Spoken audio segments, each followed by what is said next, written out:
Welcome to the Trill MBA Show. I'm your host, Felicia Ann Rose Enuha, aka the Trillest MBA you will ever know.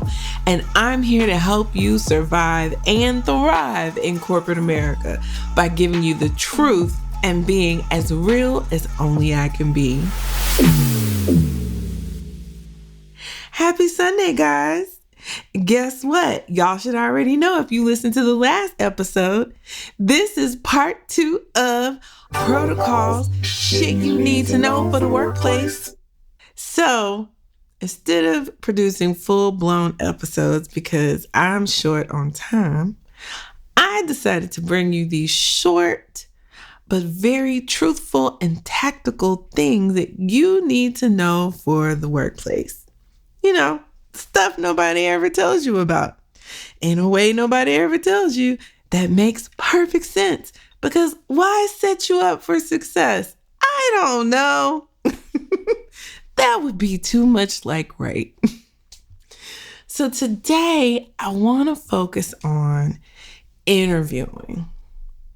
And I'm going to focus on 2 aspects of interviewing.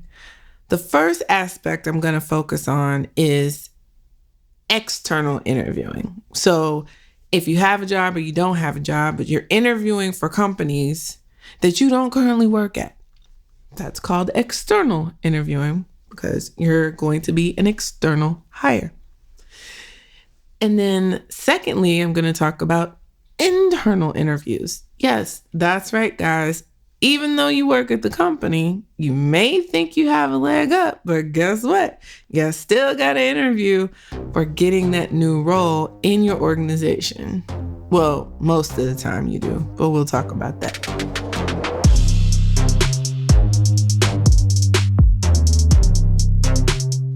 So now, let me tell y'all what inspired me to talk about this.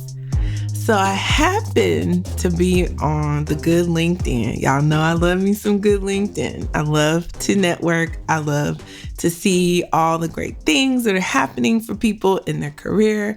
I love to learn new things, see people's perspectives. And since LinkedIn is like the Facebook for job hoppers, hey, here we are. So this beautiful sister, I ain't even going to say her name because I'm about to talk about her and she probably ain't even going to appreciate what I'm about to say.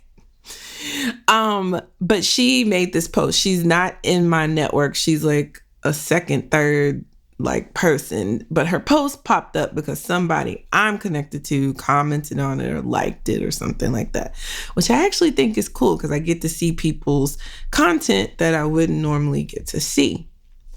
So this beautiful sister doing the damn thing just got a new job at a huge Fortune 500 that everybody knows, but I'm not going to call the name out. And this was a praise report for all intents and purposes. But when I was reading it, I just wanted to scream, "You're doing it wrong! You did it wrong! That's why you suffered!" All right, so let me paraphrase what she wrote.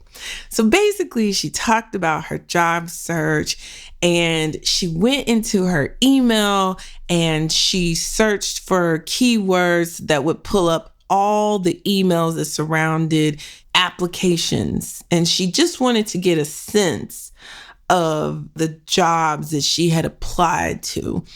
And she said, I even took some time to go into systems where I know I can find my application for other positions. I did this going back to 2018. This year, 2021 alone, I found 75 applications. 75 applications. Wow. That alone was depressing. Yes, sis, that is depressing. And she goes, but it was an eye opener. I'm like, ooh, girl, was it though? Let's think about it. And then she had a very, very, very, very, great message around the ups and downs of applying for jobs and, all the rejection she had gone through. And, there were times where she lost motivation and stopped applying, but she got back at it. that nothing was going to change if I didn't make it change. Well, it finally paid off, and I'm excited to say an offer was made and I accepted, and now, and she told her new role. Then she thanked all those people that encouraged her and helped her apply and connecting and providing guidance, which I'm a side-eye them people that were providing guidance. But what I love about being Black is that she ends her post with a quote from the great poet, Mr. Meek Mill. And she literally wrote Mr. Meek Mill. And she goes, I know no truer words. That's her. And the quote is, I used to pray for times like this, to rhyme like this. So I had to grind like that to shine like this. And I was like, no, sis, no, you didn't have to grind like that. You're not a rapper. You're in corporate America. No, girl, no, you're doing it wrong. Now, here's how I know she was doing it wrong. I have never, applied for 75 jobs in 1 year and not gotten, well, first of all, I've never applied to 75 of nothing, let's be clear, okay? Even when I was hitting, just the easy apply button because I could get my unemployment, I did the 3 or 5 or how many ever I had to do for the week because I knew I was just getting my unemployment and I had another way of applying for jobs. And it started with having conversations and networking. I've said it, and I've said it many times. I even have a whole episode, and I'll put it in the link in these notes, but there's a whole episode on stop applying for jobs and do this instead, which is set up informational interviews. You should never submit an application until a human tells you to. For example, when I got the job with Coca-Cola, those roles had been posted. I'd seen them. I looked at them and been like, my spirit was like, eh. Because at the time, I thought I was trying to remain in the Dallas, Texas area. But, God has jokes all the time. So a really good friend of mine, she emailed me. She worked at Coke at the time. And she emailed me and said, hey, I thought about you. Are you still in the market? We got senior brand manager roles open. If so, here's a link and send me your resume. See, a human being told me to apply to this link and send me your resume. I don't upload or send my resume ever until somebody directs me to do that. That is the rule. You will save yourself so much time, heartache, energy. Post on LinkedIn when you finally get the job talking about you went through the desert sands of application land. You was depressed. It's so depressing. All the rejection. Because you're just blindly applying to jobs. Of course you're going to get rejected.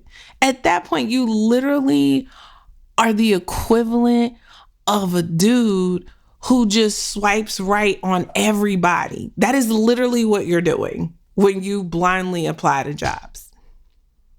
Let that sink in. Yes. Blindly applying to jobs is fuckboy behavior. Stop doing it.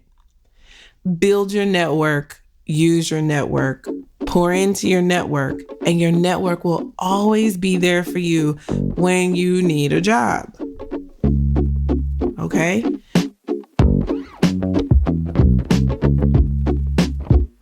So that's externally. Stop. Just stop. Because you're just making yourself mad. Stop making yourself mad. So homegirl, if you haven't listened to the show and you feel like, oh, she's talking about me, I probably am.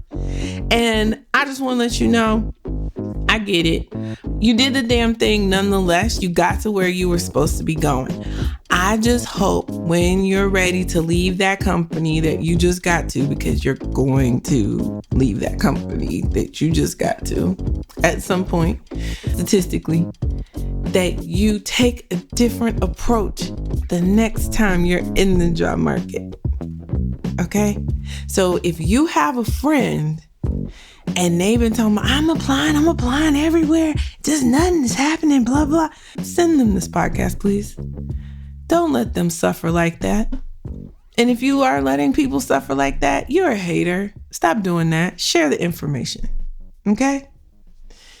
Now, that's externally. Let's talk about applying internally. And I really want to talk about what not to do.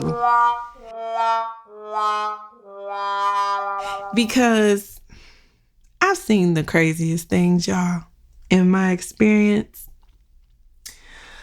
And one thing I have learned, even from my mistakes. So let's break down the key things you want to do when you're going to apply internally. Number one, you want to talk to your manager. And the reason why I had that dramatic ass pause is because I already know at least 50-11 of y'all gasped and was like, what? Yes, talk to your manager first. Why? Because if you don't, your manager's for sure going to fuck your shit. But if you at least prepare and have the conversation first, you might get an advocate. Now, if your relationship is in disarray beyond repair, you probably should just leave the company. Unless you have built your relationship wall, and so your manager, in their opinion, is kind of insulated, it'd be really hard for them to talk bad about you because everybody else loves you. And again, I talk about this in previous episodes. Go back and listen. But if you're in a situation where your manager hates you and you don't have no advocates and you ain't got nobody checking for you, you probably just need to go ahead and leave. And right now is the best time to do it, honey, because it is jobs on jobs on jobs on jobs, racks on racks on racks. Go out here and get your money, girl. Do not stop. Do not pass go. Collect all your $200, okay? Now, let's say you have just a mediocre or just regular relationship with your manager. What you want to do is prepare like you're preparing for your end of year review. And then you just want to state the facts on why you believe this is the next best step for you, and that you would really like that person to be your advocate in this, and that you would like to go for this role, but then also in that process, help them backfill the hole that you're going to leave on the team because you're going after this role. And just listen to what they have to say. They may have some feedback you don't want to hear. Don't say shit. Just listen. Write it down. Take notes, right? If you do have a great advocate and a boss, great. You know, they should be helping you game plan. And that's really like a good manager would be like, oh my God, I'm so excited. You want to take this opportunity. I'm going to miss you on my team, but this should be great for you and let me help you. And then they should start working behind the scenes to talk to, you know, the hiring manager on your behalf, to talk to different leaders on your behalf and saying why they believe you would be a great advocate. And that's the thing. You want to have talking points to give them. You want to make it easier for them to advocate for you. So have all your ducks in a row. Have all your wins together, how you made the company money, how you saved the company money, how you've been performing well in the role. You know, what are critical skill set that you need to grow in the organization that this new role would give you, and how you're ready for the new role based on what you've done prior. Y'all know what to do, right? Like, just prepare like it's an end of year performance review and then get after it. And hopefully you have a decent boss who is a good human. But unfortunately, I know the truth of the matter is you probably have Just a turd of an ass boss. Yeah, I know. You just got to keep trying though, right? So the second thing you need to do after you talk to your boss, and let's say, it's not a contentious relation with your boss, but they're lukewarm to, advocate excitement, whatever that range is. Now, the next thing you need to do is go to HR. You want to go to your HR business partner. You want to say, hey, I need to understand process and your thoughts. And, I would really love your help because, HR business partners, they love to help. Now, they ain't really helping. Don't trust them with your life, but it is what it is. You do need to get some information from them. What you want to learn from them is, what is the process? Are they interviewing internal candidates and external candidates? Have they designated that they're going to hire this role only internally? Do they have a preferred candidate? This is information you want to learn and know so you can figure out the strategy and plan of attack for really going hard in the paint for the role. Because all you can do is go hard in the paint for the role and then leave everything out on the field and let the chips fall where they may. And don't take it personal if it doesn't work out how you think it should work out. Because what we should understand and should know, and I know sometimes it's tough in those moments, is that God has already ordered your steps. And what he has for you is for you.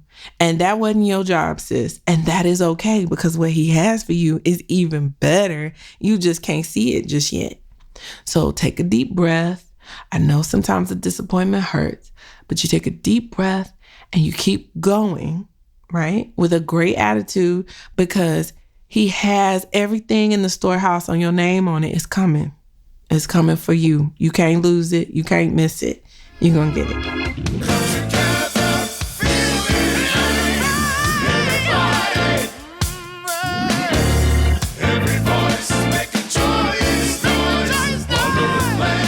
But what you need to know from HR is, and break it down one more time because I know I have ADD side notes. So number one, you need to know, is there a preferred candidate? Number two, are they only hiring internally or are they interviewing externally and internally? Number three, you want to get a sense from HR, their thoughts about you going for the role. You also want to find out who exactly the hiring manager is if that information isn't very clear to you from the internal systems. The internal systems usually will tell you, but you want to make sure you have the right person. And strategically, from a company standpoint, from a recruiting standpoint, from a talent management standpoint, you want to understand what their strategy is for the role. So basically, you're just doing your due diligence like you do on the outside, but you're in the inside, so you get extra key information. So that's with the HR person. So, tee-hee-hee with them, but don't trust them. Don't tell them hardly as little as you can to get the information you need. That's what you tell them. Very, very little. Say, hey, I'm really interested in this role. I already talked to my manager about my interest, and she, was supportive. Even if she's not real supportive, just say she's supportive. And so I just want to understand what the, process is. Is there a preferred candidate? Are you interviewing, people internally and externally or only internally? Who's the hiring manager? Anything else I need to know about the process or be aware of? These are questions. This is the conversation you want to have. You want to be super excited and act like your manager is on, just act ditzy with it. Like, oh yeah, my manager's great. Everything's great. Lovely. Whatever you got to do, girl. You know what this is. Now, after that conversation, what you want to do is try to set up time with the hiring manager. And you want to have a coffee chat with them. It's an informational interview, but understand they still interviewing you because they're the fucking hiring manager. So you set up time with them. You meet with them and say, hey, you have this role open and I just wanted to learn more and see, the type of candidate you were looking for and skills and qualifications and what they could bring to the table. Now, when you meet with this person, you should be prepared like it is a full-blown interview, okay? You should come very positive and with your wins in the company, the other things you've done outside the company that are pertinent to the role, like full-blown interview mode, even though it's just an informational coffee chat. You know what this is. that person is going to be evaluating you. And if they like you, they're going to make sure that you get on the interview slate internally. Now, most companies that are smart, and they're, mostly larger companies. Smaller companies, they kind of do what the fuck they want. It's like the hiring manager pick who they want and that's it. But most companies of a certain size, they will have a panel of people interview for a role because they've been told that when you do this, it cuts out the bias. And so this is how we keep things objective, because we have more than one person interviewing. And we all know that's full of shit and a lie. So anyway, girl, you got to play the game, right? So you want to talk to the hiring manager, it's basically going to be an interview. Now you're going to have to interview again. You already know this. But hey, if you make it through this one little early mini round, you got this second round in the bag, right? And the hiring manager has already chosen you. So you've got a leg up, even if there's a preferred candidate. Now, again, none of this guarantees that you're going to get the role, but this is a good way for you to try. Now, here's some things you don't do.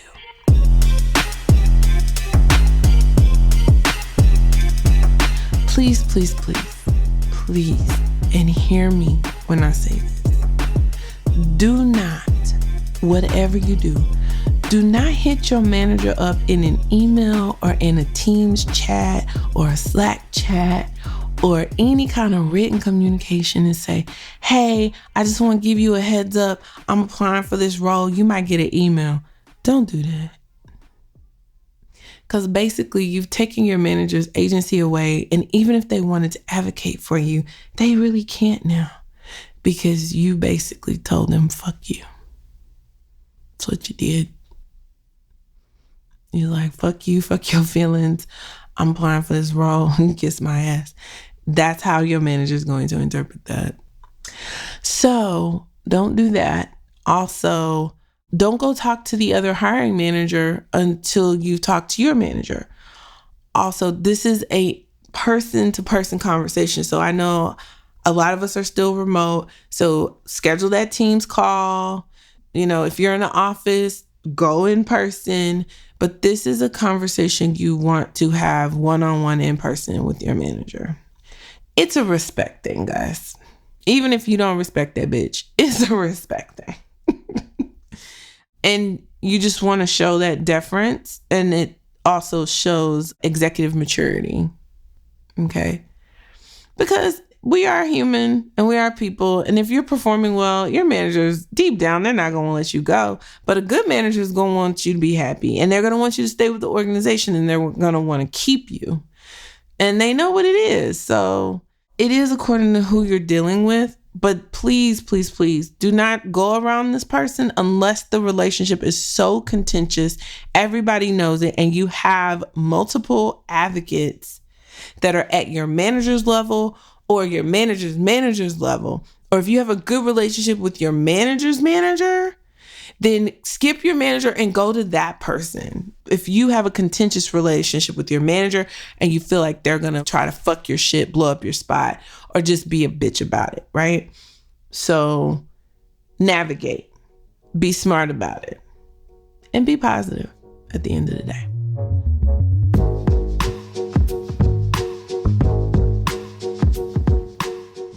All right. So those are things that they don't tell us for the workplace. These are the protocols. So please use the protocols. Save yourself some time, some energy, some effort. And if your organization is not letting you interview for internal roles that you know you would be a great fit for, and you know you would do a good job, and you know it's more money, leave that motherfucker quick, fast, in a hurry. Okay? Because they just some hating motherfuckers and you wasting your time.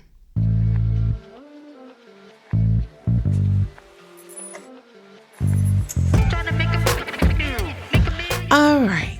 With that said, as always, you can email me at ask@trilliumba.com.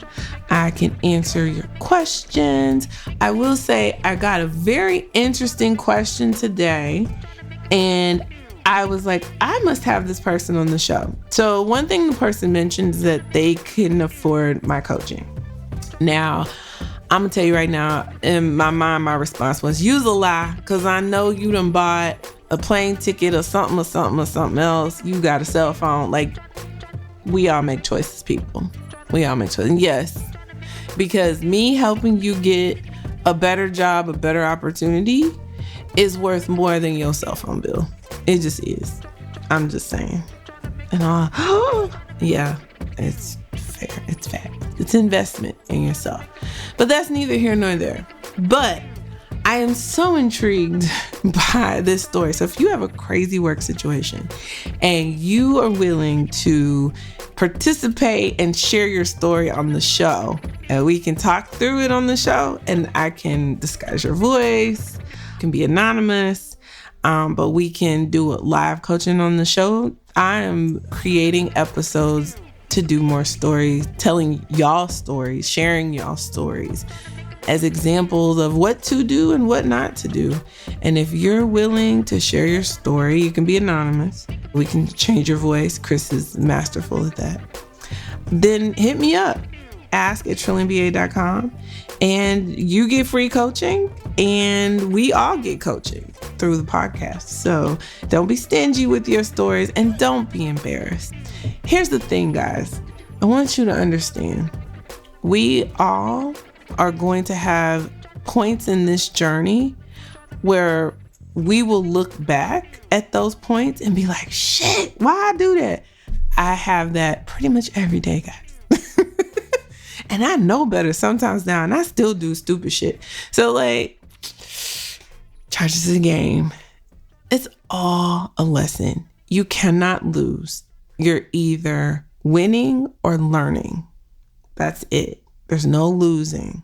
Okay? So be easy on yourself. Be kind to yourself. And hit me up. Now, coaching is closed for the rest of the year. One-on-one coaching calls will resume in January. I'll also be launching some additional coaching packages. All of them will be focused on getting you promoted, because that's all I care about, is us getting our coins, getting our titles, so that we can get more coins. That's it. All the rest of this stuff, what are we here for? So until next time, you guys, hang in there. Come back next week for another episode of Protocols. Shit you need to know for the workplace. And until then, guys, keep it trill. The Trill MBA Show is a Fair World Corp LLC production.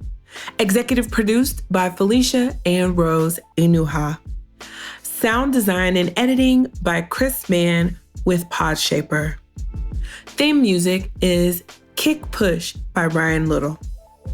Keep it trill every day, y'all.